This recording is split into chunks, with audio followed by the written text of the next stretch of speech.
Olá, você vai ver no jornal de hoje Imposto de Renda. Saiba como os desempregados devem fazer a declaração para não cair na malha fina.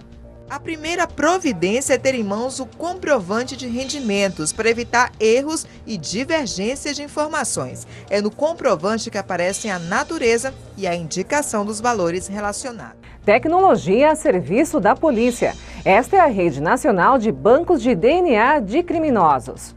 O banco genético que funciona aqui ajudou a descobrir 92 estupradores em série que agrediram mais de 250 vítimas. E o avanço preocupante da sífilis no Brasil, alta de mais de 5.000% em 5 anos. O aumento no número de casos de sífilis tem vários fatores. Um deles foi o desabastecimento de penicilina benzatina, principal antibiótico no tratamento da doença. Em 2014, a fabricação foi reduzida por falta de matéria-prima e somente o ano passado o Brasil conseguiu regularizar a distribuição. É agora no Câmara Notícias.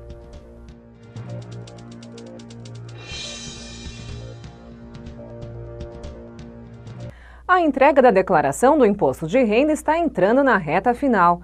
Nesta reportagem da TV Brasil, você vai saber como os desempregados devem prestar contas com a Receita Federal. Nesses casos, a atenção tem que ser redobrada para evitar cair na malha fina. Os 13 milhões de desempregados no Brasil e também os demitidos que conseguiram uma relocação no mercado de trabalho precisam estar atentos na hora de acertar as contas com o Leão.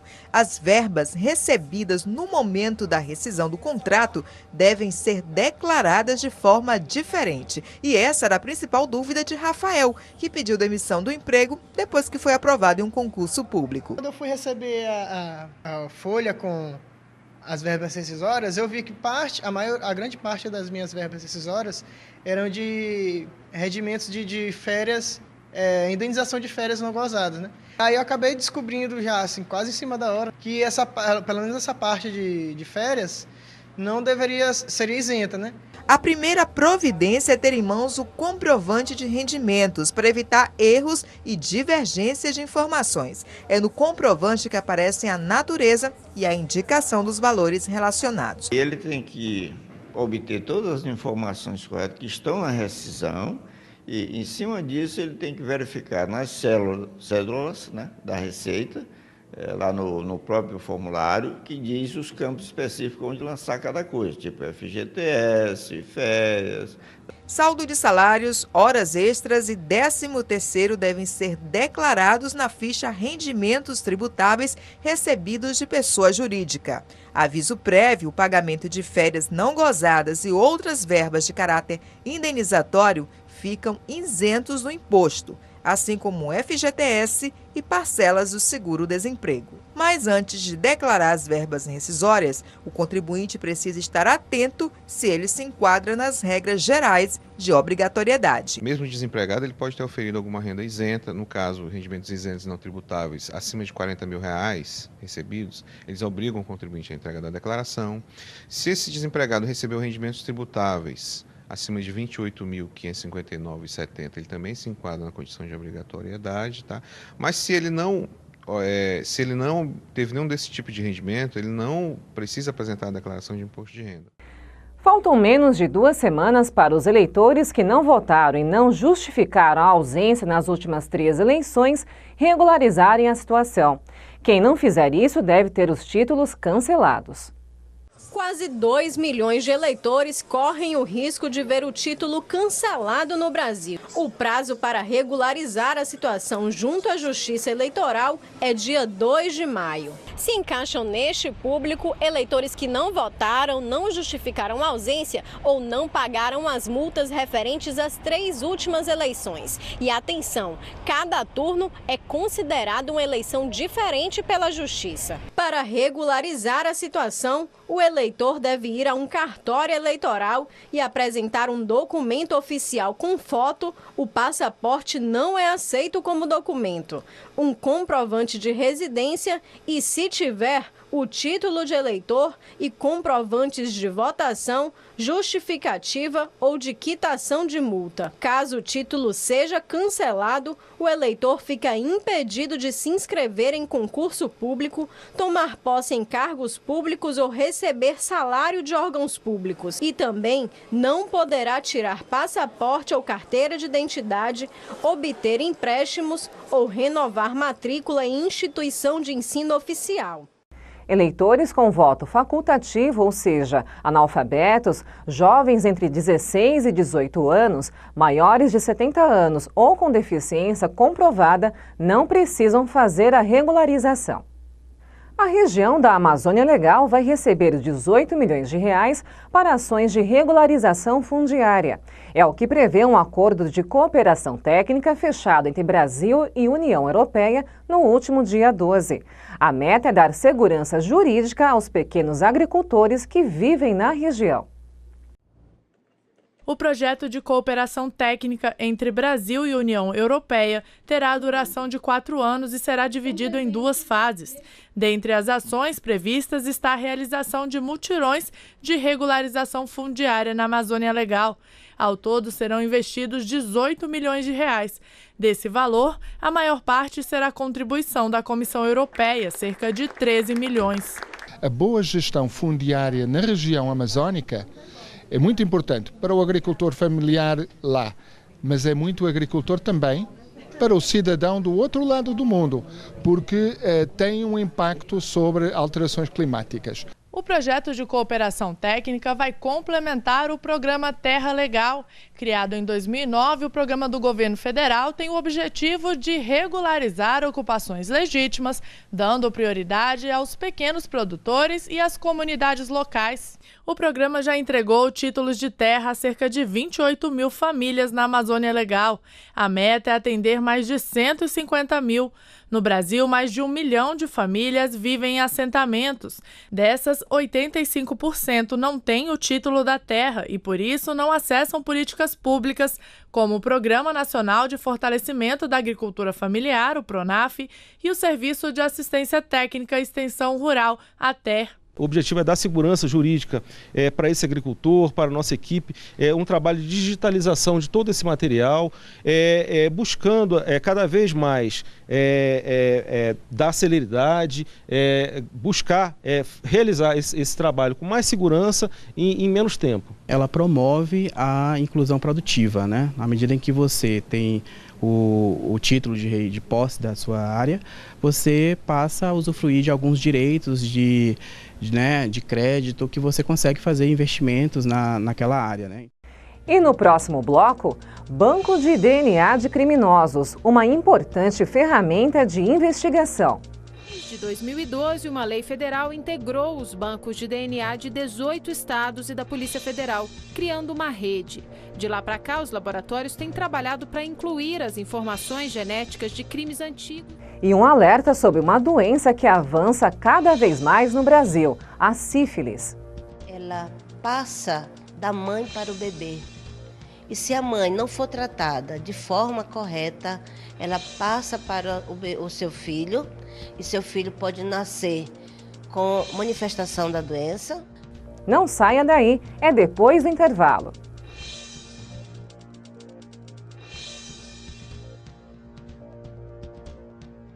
Oi, só mulherada.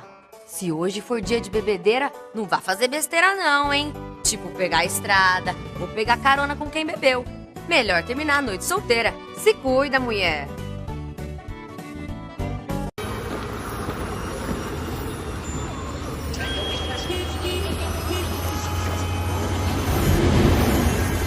Suas mãos podem contar histórias. Suas mãos podem mudar histórias.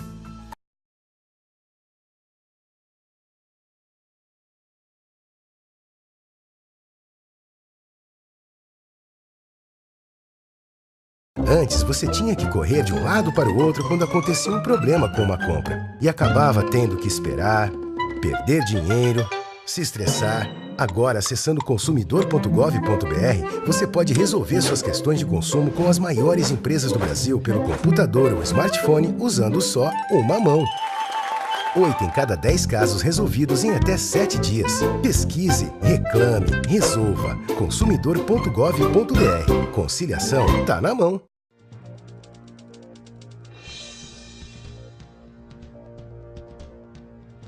A Rede Nacional de Bancos de DNA de Criminosos ainda não está em todos os estados brasileiros. Mesmo assim, ela tem ajudado a polícia a desvendar crimes em série. Faz 5 anos que a filha de Alaíce foi estuprada e morta no Distrito Federal. Mas para a mãe, a dor nunca diminuiu. Ela tinha feito 18. O bebezinho dela tinha 1 aninho.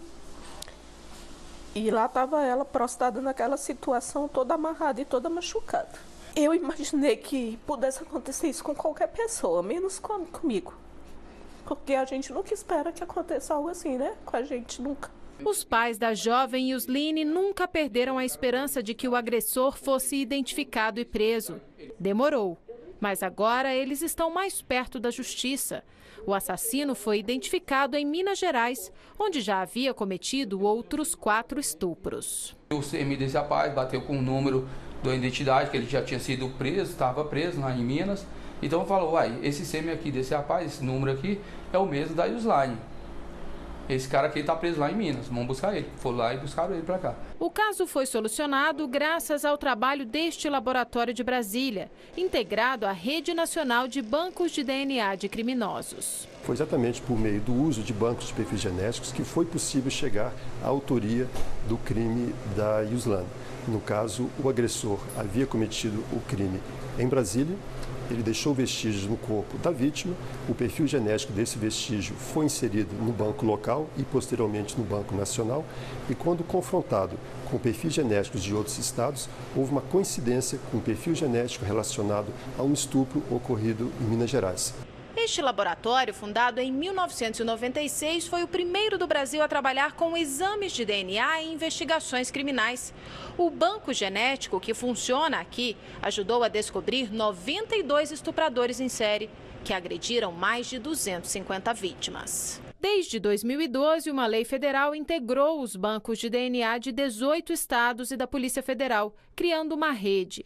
De lá para cá, os laboratórios têm trabalhado para incluir as informações genéticas de crimes antigos no novo sistema.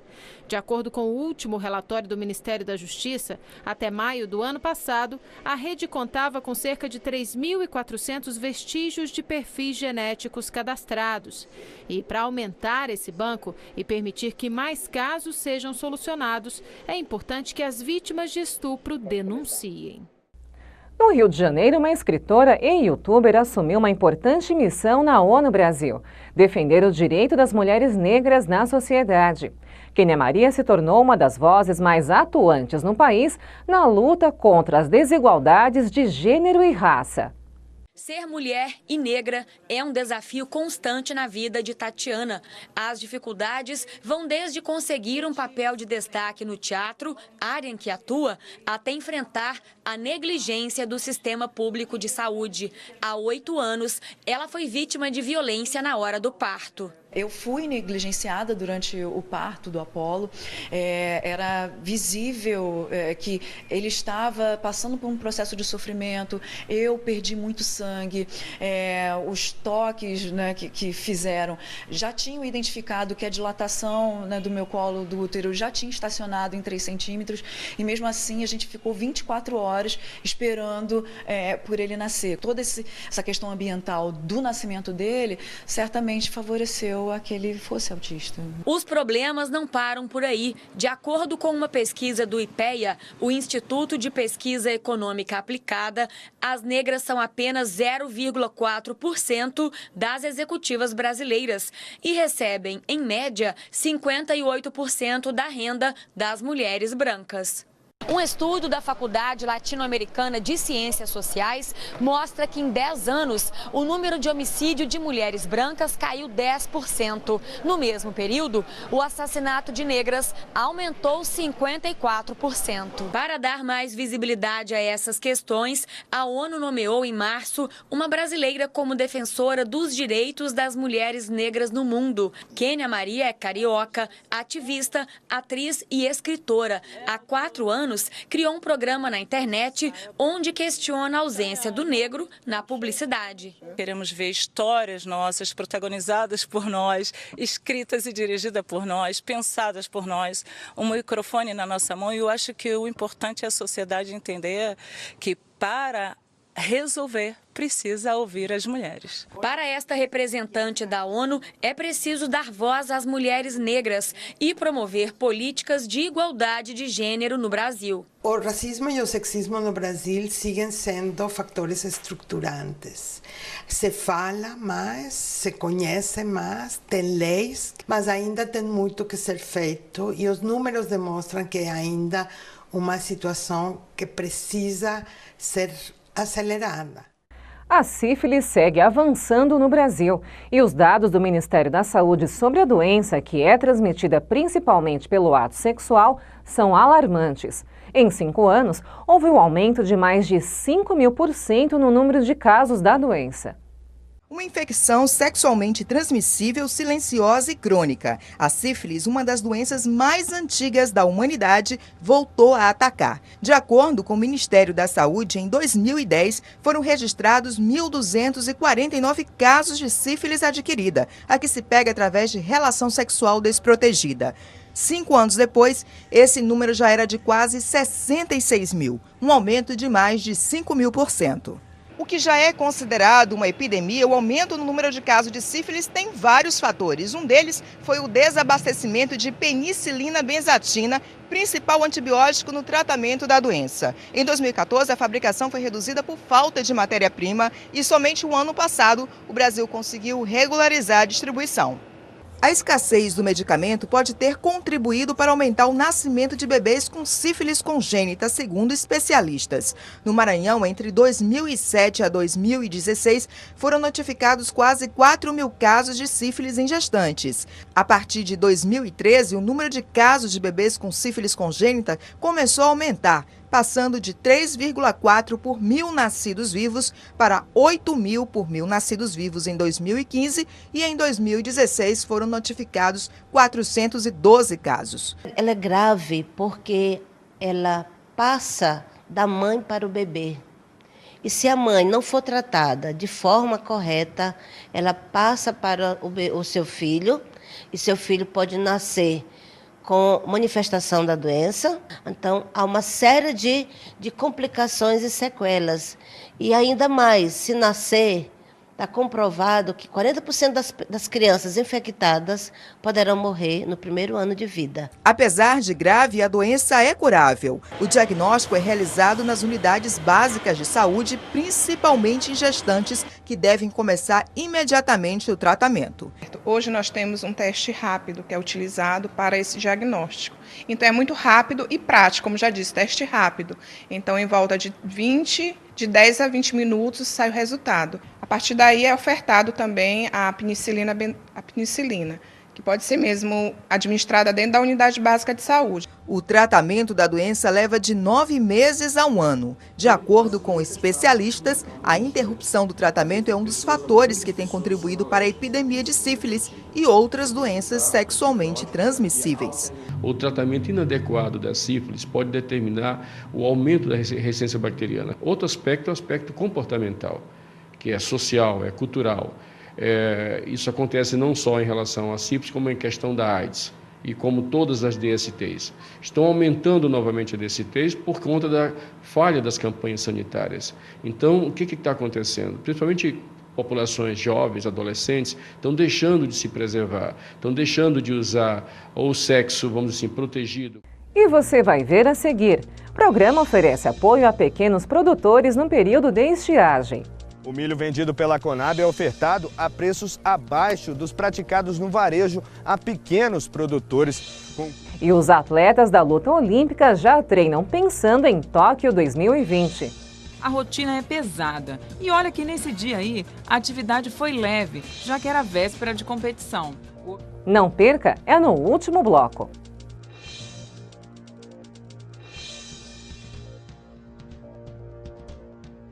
Oi, só mulherada, se hoje for dia de bebedeira, não vá fazer besteira não, hein? Tipo pegar a estrada ou pegar carona com quem bebeu. Melhor terminar a noite solteira. Se cuida, mulher!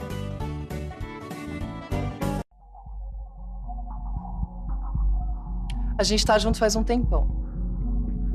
Ele é um grude. Ciumento. Semana que vem a gente completa 3 anos de namoro. Ele vai sair de moto pra me encontrar e... Ele se arrisca muito, sabe?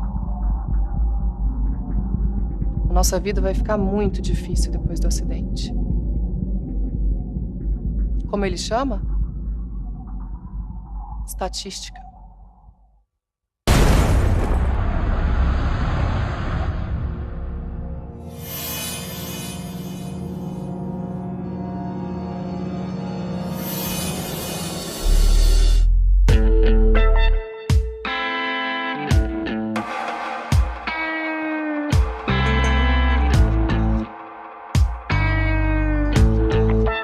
Antes, você tinha que correr de um lado para o outro quando acontecia um problema com uma compra. E acabava tendo que esperar, perder dinheiro, se estressar. Agora, acessando consumidor.gov.br, você pode resolver suas questões de consumo com as maiores empresas do Brasil pelo computador ou smartphone usando só uma mão.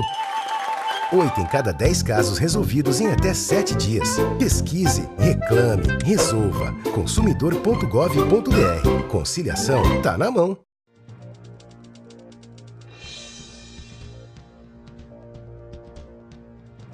Em Monteiro, na Paraíba, quem mora no campo pede chuva, mas a estiagem vem castigando a região. No solo seco, a planta não nasce pela falta de umidade. A saída para quem mora por lá é a criação de animais. E a Conab, Companhia Nacional de Abastecimento, oferece aos criadores um produto que é fundamental para manter os animais. Acompanhe na reportagem de João Pedro Neto.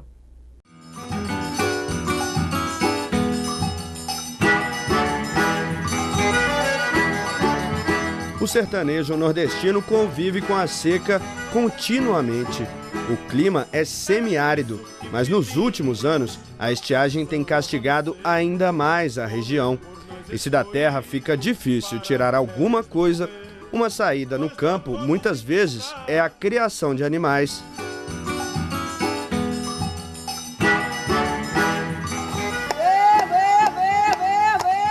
Foi essa a solução encontrada pela produtora Clemilda, do município de Monteiro, no sertão paraibano. O foco são as aves caipiras, mas ela também cria outros animais. Aqui na região semiada, quem tem a sorte de ter um poço, né, que tem uma boa vazão, que tem água de qualidade, pode fazer a produção de hortaliças. Mas, em sua maioria, por exemplo, na minha comunidade mesmo, não dá poço artesiano. A comunidade, o subsolo não é favorável para isso. Então, a gente depende realmente da criação de pequenos animais, de animais de pequeno porte. E um produto que não se desenvolve bem no clima da região é fundamental para a produção dos criadores.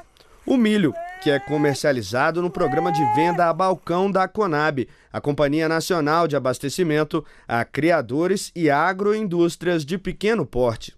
O milho vendido pela Conab é ofertado a preços abaixo dos praticados no varejo a pequenos produtores. Com um custo mais acessível, o grão é triturado, misturado a outros insumos e vira ração para os animais, ajudando a garantir a produção de milhares de criadores em todo o Brasil. Segundo a Clemilda, a venda da Conab é essencial para ela e para os criadores da região. Para a gente, para a nossa atividade de avicultura, como também para o pessoal que cria caprinos, bovinos, ovinos, suínos, é de fundamental importância, porque nós estamos numa região semiada, uma região seca, onde não se consegue produzir o milho, a soja, né? A gente até tem um clima legal para se criar, para criar animais, mas para a produção de milho e soja é bem difícil. E a gente vem de 6 anos de estiagem, né? Então, se a gente fosse depender da nossa produção, nós não desenvolveríamos nenhuma atividade né, desse tipo de pequenos animais. Os estoques públicos de milho da Conab existem em todo o Brasil. Essa unidade aqui em Monteiro atende 17 municípios do Cariri paraibano. O produto vendido a balcão é exclusivo para uso na ração animal. Não pode ser revendido nem repassado pelos criadores. Atualmente, há cerca de 670 toneladas aqui no armazém, o suficiente para abastecer os produtores da região por até 2 meses. A importância é porque o governo ele garante um preço mais acessível, porque o preço do comércio aqui atualmente está entre 80 e 70 reais a saca de milho. E a Conab está com preço bom, vendendo hoje está R$ 48 reais a saca de milho, 60 quilos. Na propriedade do criador Damião, o foco é a produção de ovos. E o milho da Conab, segundo ele, é o que faz a diferença na criação. Eu escolhi a avicultura caipira, aonde iniciei a avicultura caipira de corte. Com a média de 3 anos, eu mudei para a avicultura caipira postura, produção de ovos. Hoje, atualmente, eu estou produzindo uma média de 3.500 ovos por semana, com projetos para 2018, finalzinho de 2018, com projeto para 10.000 ovos por semana, certo? E sempre crescendo, decorrer com a necessidade do mercado. O grande fator, e a gente, o alicerce da avicultura caipira na nossa região, foi a Conab, essa venda exatamente do milho, com valor subsidiário, faz bastante diferença.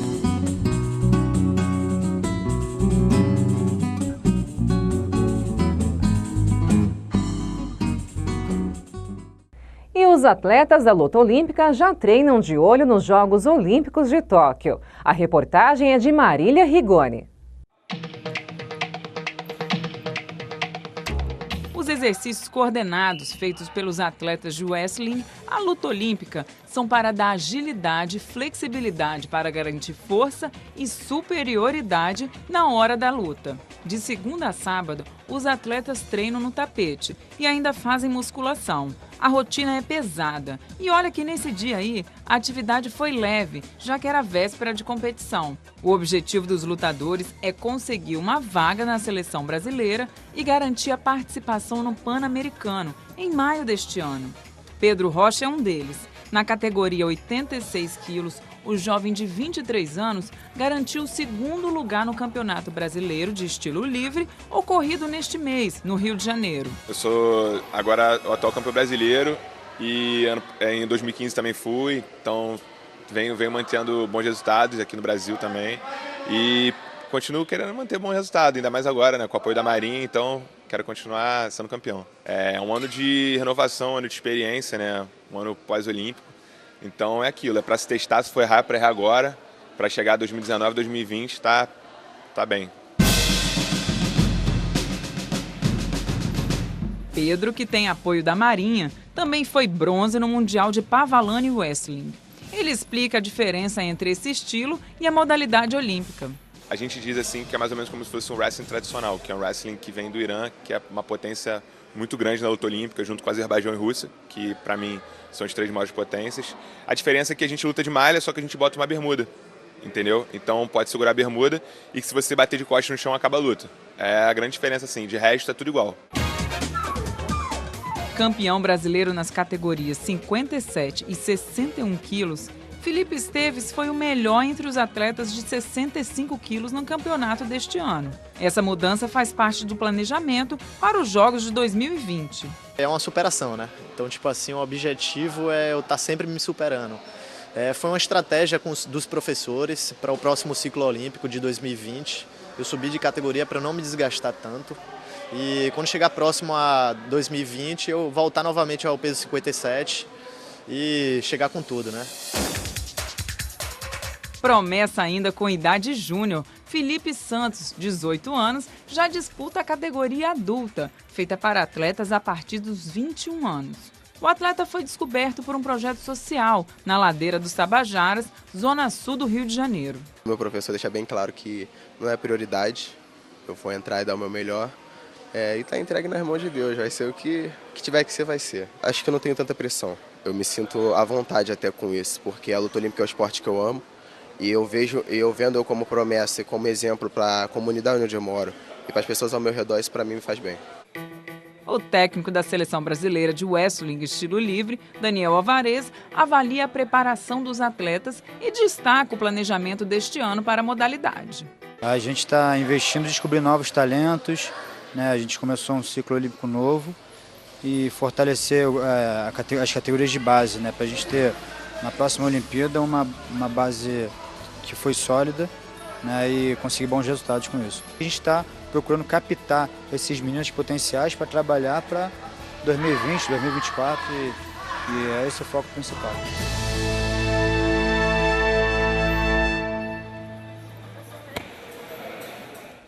Eu sou Fernanda Lucena e este foi o Câmara Notícias. Obrigada pela sua companhia. A gente se vê na próxima edição.